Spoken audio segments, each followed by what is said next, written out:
Hello, क्या कर रहे हो? मेरे बाबू ने खाना खाया? पानी पिया? ओ,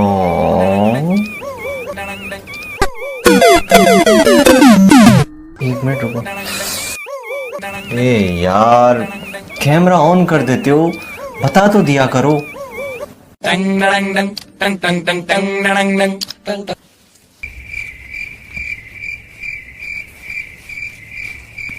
अरे नहीं हो रहा है यार, हट। तो आ गए आप लोग, कैसे हो? उम्मीद करता हूँ अच्छे होंगे। तो आज हम बात करेंगे सिलेबस की। अबे चश्मा तो हटा दे। बे यार, तू ही कर ले। तो चलिए शुरू करते हैं हमारा इतिहास ऑप्शनल। देखिए, ये जो वीडियो सीरीज़ आएगी ये पूरा का पूरा हमारा जो यूपीएससी का जो सिलेबस है हिस्ट्री ऑप्शनल का, उसको लेकर आएगी। तो आज का जो वीडियो है, आज के वीडियो में हम बात करेंगे सबसे पहले सिलेबस की। देखिए, जो ऑफिशियल सिलेबस होता है वो पूरा का पूरा हमें नोटिफिकेशन जब आता है तब हमें वो मिल जाता है, लेकिन उसमें कई चीज़ें ऐसी होती है जो हमें समझ नहीं आती, या फिर कई चीज़ें ऐसी होती है जो हमें अपने स्वविवेक से पढ़नी होती है। कई बार स्टूडेंट क्या करते हैं कि सिलेबस में लिखा हुआ है, फिर वो उस टॉपिक को सर्च करके बुक सर्च करने की कोशिश करते हैं, लेकिन वो मिलता नहीं है। तो आज जो मैं ये वीडियो बना रहा हूँ, ये मैं आपको सिलेबस को अपनी भाषा में समझाऊंगा। तो यहाँ स्क्रीन पर ये देख सकते हैं आप, ये ऑफिशियल जो सिलेबस है उसकी पीडीएफ है, यहाँ देख सकते हैं आप। ये दूसरी पीडीएफ है, इसमें देख सकते हैं आप, पहला पुरातात्विक स्रोत है, ठीक है, उसके बाद सारे के सारे पॉइंट है। तो इन सब को आज हम अपनी लैंग्वेज में समझेंगे, ठीक है, कि आखिर हमें क्या पढ़ना होता है और क्या छोड़ना होता है। सबसे ज़्यादा महत्वपूर्ण जो हमारा टॉपिक होता है, जो हमारा डिवाइडेशन होता है इतिहास में, वो होता है प्राचीन इतिहास का। बहुत से स्टूडेंट्स को ये शिकायत रहती है कि प्राचीन इतिहास उन्हें समझ में नहीं आता। क्यों नहीं आता? क्योंकि यहाँ पर कई बार शुंग वंश आ जाता है, कहीं चोल चालुक्य आ जाते हैं, तो कहीं गुप्त मौर्य। इनका जो कालक्रम होता है वो कभी भी याद नहीं हो पाता। तो आज जो ये मैं वीडियो बना रहा हूँ, आशा करता हूँ कि इसके बाद आपको कभी भी प्राचीन भारत के इतिहास में कोई प्रॉब्लम नहीं आएगी। यहाँ हम सारी चीज़ों को एक व्यवस्थित क्रम में समझेंगे कि आखिर प्राचीन भारत का इतिहास किस तरीके से आगे बढ़ा, ठीक है। अबे क्या है ये? अरे राम दुहाई, कैसे चक्कर में पड़ गया, हाय हाय हाय, क्या जान फसाई, मैं तो सूली पे चढ़ गया, हाय हाय। तो बड़ा, चलो देखते हैं। तो देखो, सुनो अच्छे से। देखो, हमारा जो इतिहास है उस इतिहास को अध्ययन की दृष्टि से 3 भागों में बांटा गया है: प्राचीन भारत, मध्यकालीन भारत और आधुनिक भारत, ठीक है। ये केवल अध्ययन की दृष्टि से बांटा गया है: प्राचीन भारत, मध्यकालीन भारत और आपका आधुनिक भारत, ठीक है। अब आज जो हम इसमें बात करेंगे, आज जो हम सिलेबस देख रहे हैं वो हम देख रहे हैं प्राचीन भारत का, ठीक। ये पूरा का पूरा आपका सिलेबस मैंने यहाँ पे लिख दिया है। हमें एक मोटा मोटा तौर पर देखना होता है कि हमें एक्चुअल में पढ़ना क्या है और उनका कालक्रम कैसा होता है, ये सारी चीज़ें इसमें हम समझेंगे। तो देखिए, जो सबसे पहला हमारा जो टॉपिक आता है वो आता है हमारा इतिहास के स्रोत। अब देखो, किसी भी चीज़ के बारे में हम जानकारी प्राप्त करते हैं तो उसका कुछ ना कुछ सोर्स होता है। इसी प्रकार से अगर हम इतिहास पढ़ रहे हैं तो इतिहास को पढ़ते टाइम हमें उसके बारे में जानकारी कहाँ से मिल रही है, इसके सोर्सेस सबसे पहले हमें पढ़ने होते हैं। इसीलिए जो सबसे पहला जो चैप्टर आता है हमारा, वो आता है हमारा इतिहास के स्रोत। अब ये जो स्रोत होते हैं ये 2 तरीके के होते हैं। एक होता है आपका पुरातात्विक, ठीक है, पुरातात्विक स्रोत होते हैं एक, और दूसरे आपके होते हैं साहित्यिक स्रोत। कौन से स्रोत? साहित्यिक स्रोत। देखिए, साहित्यिक, पुरातात्विक का मतलब होता है आपका जो आर्कियोलॉजिकल फॉर्म में हमें प्राप्त होते हैं, चाहे वो अभिलेख हो सकते हैं, सिक्के हो सकते हैं, या फिर कोई आपका मंदिर स्थापत्य कला हो सकती है। इसी तरीके से जो साहित्यिक स्रोत होते हैं, ये साहित्यिक स्रोत वो होते हैं जो हमें डॉक्यूमेंट के रूप में प्राप्त होते हैं, यानी जो लिटरेचर रूप में प्राप्त होते हैं, जैसे कि आपके वेद हो सकते हैं, उपनिषद हो सकते हैं, और जो विदेशी लोग आए थे उन्होंने जो वृत्तांत लिखा है, उनकी यात्रा के जो डॉक्यूमेंट्स लिखे हैं, वो सारे स्रोत हम इसमें पढ़ते हैं।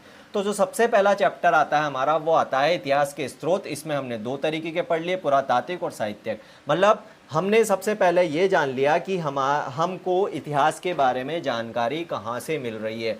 जब हमारी ये जानकारी हमें मिल गई, उसके बाद हमारा इतिहास आगे बढ़ता है। तो उसमें सबसे जो पहला टॉपिक आता है आपका, वो आता है हमारा प्राग ऐतिहासिक काल। अब प्राग ऐतिहासिक काल अगर इसको बहुत ही सरल शब्दों में समझा जाए तो इसको बोलते हैं आदि मानव काल। आदि मानव काल का मतलब आप लोग अच्छे से समझते हैं। इस काल में हम आदि मानव का जन्म कैसे हुआ, वो कैसे रहता था, उसकी संस्कृति क्या थी, वो कैसे खाता था, इसके बारे में जानकारी प्राप्त करते हैं। ठीक है, इसके अंदर भी हम पाषाण काल, मध्य पाषाण काल, नव पाषाण काल, इसके बारे में पढ़ते हैं। इतना डीप हम नहीं जाएंगे, हम ऊपरी तौर पर हम सिलेबस को देख रहे हैं, इसलिए मैं आपको सिर्फ इतना सा बता दूं कि जो हमारा टॉपिक शुरू होता है वो हमारा शुरू होता है प्राग ऐतिहासिक काल से। प्राग ऐतिहासिक काल के अंतर्गत सरल शब्दों में हमने जाना कि आदि मानव के जीवन के बारे में हम पढ़ते हैं। अब देखिए, आदि मानव का जीवन हमने पढ़ लिया, उसके बाद हमारा आता है वैदिक काल। वैदिक काल ऐसा काल जिसके बारे में हमें जानकारी वेदों से प्राप्त होती है, इसीलिए इसको वैदिक काल कहा जाता है। और इसमें हम पढ़ते हैं आर्यों के बारे में, उनका समाज कैसा था, उनकी संस्कृति कैसी थी, वो किस प्रकार से जीवन यापन करते थे, ये सारी जानकारी हम पढ़ते हैं वैदिक काल के अंतर्गत। ठीक है, तो ये वैदिक काल, और इसी के बाद आपका हम इसी के अंतर्गत ही मान लीजिए हम पढ़ते हैं उत्तर वैदिक काल। ठीक है, उत्तर वैदिक काल, वैदिक काल में क्या था कि लोग एक जन के रूप में, यानी एक कबीले, एक छोटे समूह के रूप में रहते थे।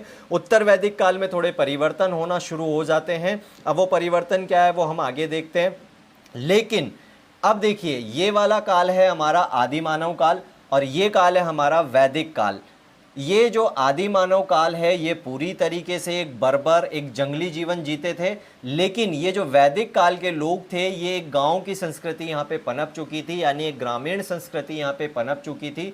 तो अब देखिए, यहाँ पर पूरी तरीके से जंगली लोग हैं और यहाँ पर एक ग्रामीण संस्कृति है। लेकिन इन्हीं के बीच में इस टाइम पीरियड, यानी ये आदि मानव और ये वैदिक काल के टाइम पीरियड के बीच में एक ऐसी संस्कृति के साक्ष्य हमें मिलते हैं, ऐसी सभ्यता के साक्ष्य मिलते हैं जो पूरी तरीके से नगरीय थी। और इसी कारण आज भी यह इतिहास में एक आश्चर्य का विषय बना हुआ है। और वो संस्कृति कौन सी थी, आप सब लोग अच्छे से जानते हैं। वो संस्कृति थी, वो सभ्यता थी आपकी सिंधु सभ्यता।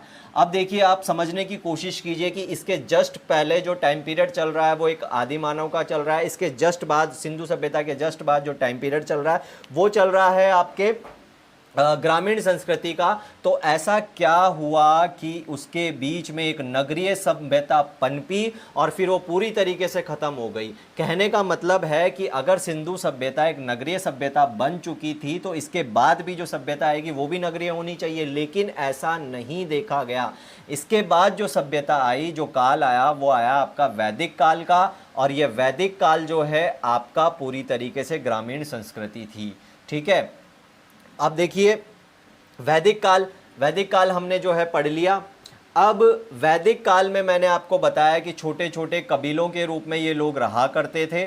ठीक, और अब क्या हो रहा था कि जो कबीले थे उनको जन कहा जाता था। उत्तर वैदिक काल में ये जो जन थे ये थोड़े बड़े हो गए, ये जनपद के रूप में बसना शुरू हो गए। मतलब ये मान लीजिए कि गांव है, उसको जन कहा जा रहा है, मतलब एक कबीला उसको जन कहा जा रहा है, फिर वो एक गांव बस रहा है, उसको जनपद कहा जा रहा है। अब गांव से वो एक नगर बन रहा है तो उसको महाजनपद कहा गया। उसको क्या कहा गया, उसको कहा गया महाजनपद काल। महाजनपद यानी कि एक बड़ा नगर। अब क्या था कि छोटे छोटे जनपद जब जुड़े तो वो महाजनपद बने, और उन महाजनपदों में 16 महाजनपद का हमें वर्णन मिलता है। और ये 16 महाजनपद आपके जो थे उसमें सबसे ज़्यादा शक्तिशाली जो उभर कर सामने आया वो था आपका मगध। इसीलिए महाजनपद काल में हम पढ़ते हैं मगध का उत्कर्ष। और जब ये मगध यानी मगध की राजधानी थी पाटलिपुत्र यानी वर्तमान का पटना। अगर आप भौगोलिक स्थिति देखोगे तो आप समझ जाओगे कि जो पटना है वो गंगा के किनारे स्थित है। तो गंगा किनारे स्थित होने के कारण वहाँ पर एक उपजाऊ मैदान था। तो उपजाऊ मैदान जब होता है तो वहाँ पर बहुत सारी चीज़ें, मतलब मेरे कहने का ये मतलब है कि भौगोलिक परिस्थितियाँ किसी भी राजा को बहुत ज़्यादा पॉजिटिव पॉइंट देती है। भौगोलिक परिस्थितियों के अंतर्गत वहाँ बहती हुई नदियाँ हो सकती है, पर्वत पठार हो सकते हैं, ठीक है, वहाँ पाए जाने वाले खनिज हो सकते हैं। इनकी वजह से कोई भी राजा अपने जो उसका राज्य था उसको सुदृढ़ अवस्था में ला सकता है। तो यही अवस्थाएं जो हुई, यही पॉजिटिव पॉइंट मगध के साथ हुआ। मगध की भौगोलिक स्थिति ने इसके उत्कर्ष में बहुत ज़्यादा साथ दिया और मगध का उत्कर्ष हुआ। इसमें हम पढ़ते हैं आपका हर्यक वंश पढ़ते हैं, बिंदुसार पढ़ते हैं, ठीक है, ये सारा सब चीज़ें, अजातशत्रु, ये सब हम मगध के उत्कर्ष में पढ़ते हैं कि किस प्रकार से मगध का उत्कर्ष हुआ। तो ये चार चीज़ें हमने देख ली। सबसे पहले हमने देखा कि भाई स्रोत पढ़ने की जानकारी हमें कहाँ से मिल रही है। उसके बाद आदि मानव काल आ गया। आदि मानव काल के बाद हमारा आ गया एक ग्रामीण संस्कृति, वैदिक काल, और वैदिक काल के बाद महाजनपद। तो इन चारों को हम एक क्रम में पढ़ते हैं। कैसे? आदि मानव हमारा अलग चलता है। वैदिक काल से ही जन बनना शुरू हुए, जन से फिर जनपद, जनपद के बाद महाजनपद, और महाजनपद में ही हम किसको पढ़ते हैं? मगध का उत्कर्ष। तो ये एक साथ पढ़ते हैं। अब देखिए क्या होता है कि एक बात अच्छे से ध्यान रखिएगा कि जब जब कोई भी केंद्रीय शक्ति कमज़ोर होती है तो बाहरी जो शक्तियां होती है वो हमेशा हावी होना शुरू हो जाती है। उदाहरण के तौर पर समझ लीजिए कि अगर आप कमज़ोर हैं तो आपके पड़ोसी हमेशा आपके ऊपर हावी होते रहेंगे। तो यही हुआ जब मगध का उत्कर्ष हुआ। तो कुछ ऐसे राजा थे जिन्होंने मगध के उत्कर्ष में साथ दिया।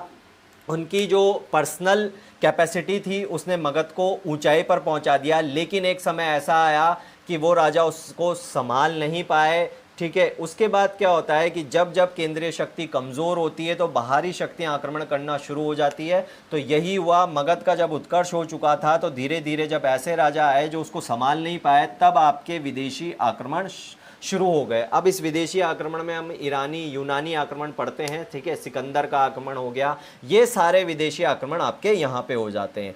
अब जो हमारा इतिहास चलता है, मेनली प्राचीन भारत के इतिहास में हमें दो ही चीज़ें पढ़नी होती है। पहला है हमारा मौर्य साम्राज्य और दूसरा है हमारा गुप्त साम्राज्य। बस ये दो ही चीज़ें हैं। यहाँ तक आप लोगों को समझ में आ गया होगा। इसके बाद आपका मौर्य साम्राज्य आ जाता है। ये मैंने यहाँ पर लिखा हुआ है, यहाँ देख सकते हैं आप, मौर्य साम्राज्य मैंने यहाँ लिख दिया है। तो प्राचीन भारत के इतिहास में हमें दो ही साम्राज्य, देखिए राज्य आप लोग समझते हैं, राज्य के बाद साम्राज्य, मतलब कई सारे राज्य मिलके एक बड़ा साम्राज्य बना। तो प्राचीन भारत के इतिहास में केवल दो ही ऐसे बड़े साम्राज्य हुए जिनको हमें मेनली पढ़ना है। तो पहला है आपका मौर्य साम्राज्य और गुप्त साम्राज्य। अब देखिए इनके बीच में भी कुछ ऐसी घटनाएं हुई जो हमें जानना जरूरी होती है। देखिए मौर्य साम्राज्य चंद्रगुप्त मौर्य के बारे में हम इसमें पढ़ते हैं। और ये मगध जो पाटलिपुत्र था, इस पर किसने शासन जमा लिया था? चंद्रगुप्त मौर्य ने जमा लिया था। तो मौर्य साम्राज्य के बारे में हम जानेंगे, इनका जीवन कैसा था, मतलब समाज कैसा था, संस्कृति कैसी थी, शासन व्यवस्था कैसी थी। इसमें हम चंद्रगुप्त को पढ़ते हैं, इसमें हम अशोक को पढ़ते हैं, उसके अभिलेखों के बारे में पढ़ते हैं।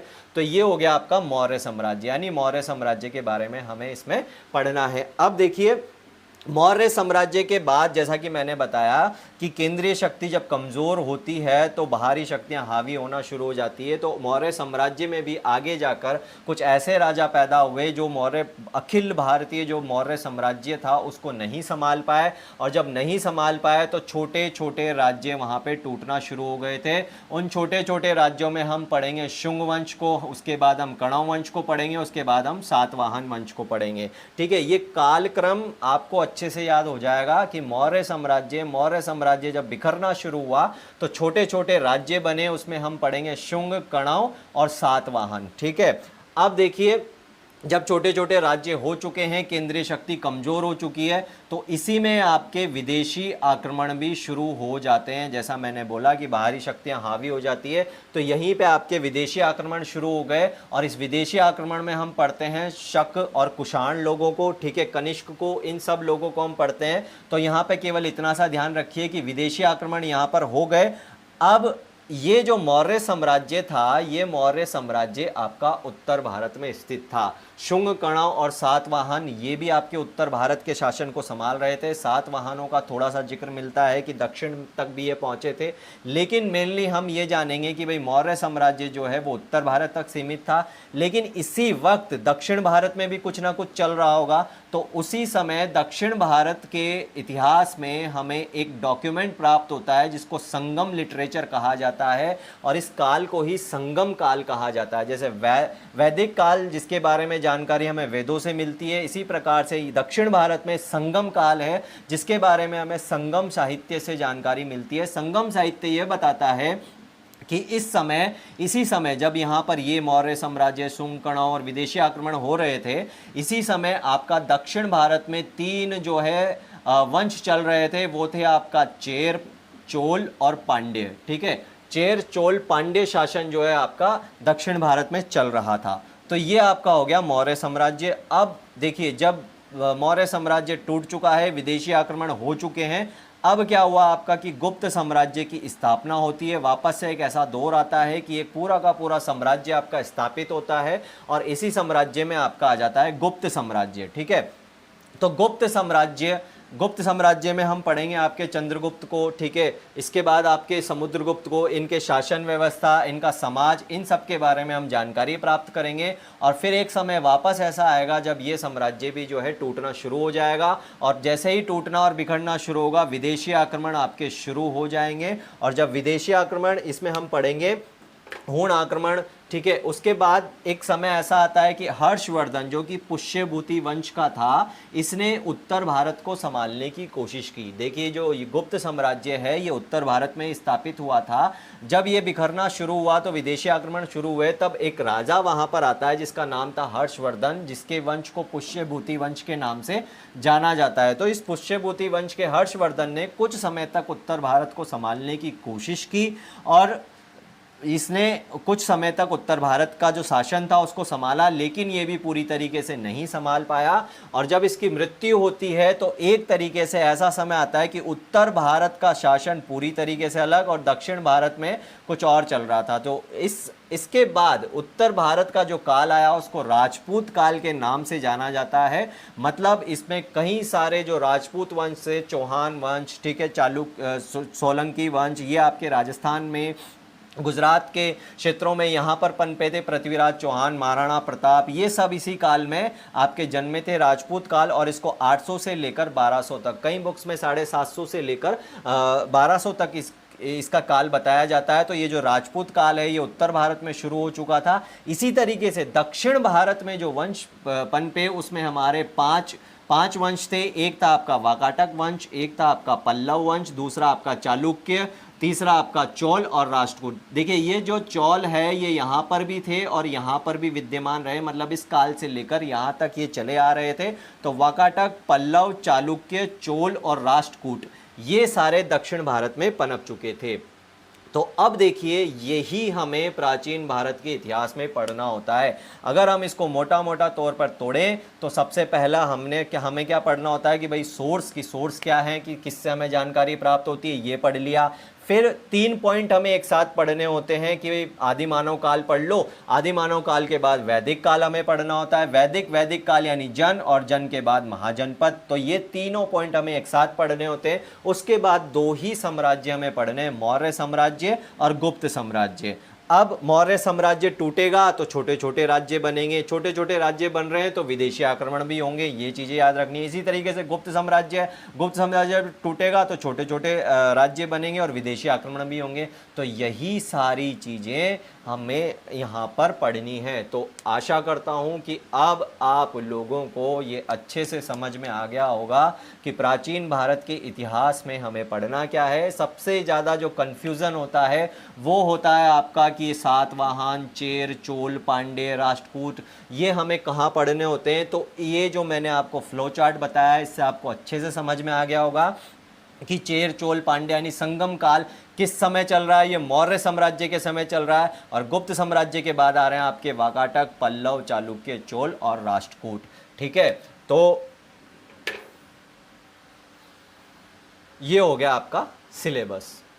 आशा करता हूँ कि आपको सब कुछ समझ में आया होगा, और नहीं भी समझ में आएगा तो मेरा क्या ही कर लोगे यार तुम। तो चले, जब तक के लिए गुड बाय, खुदा हाफिज, ध्यान रखिए अपना, अपने पड़ोसियों का और हाँ पड़ोसन का। अब तो लगा लूं। बाय।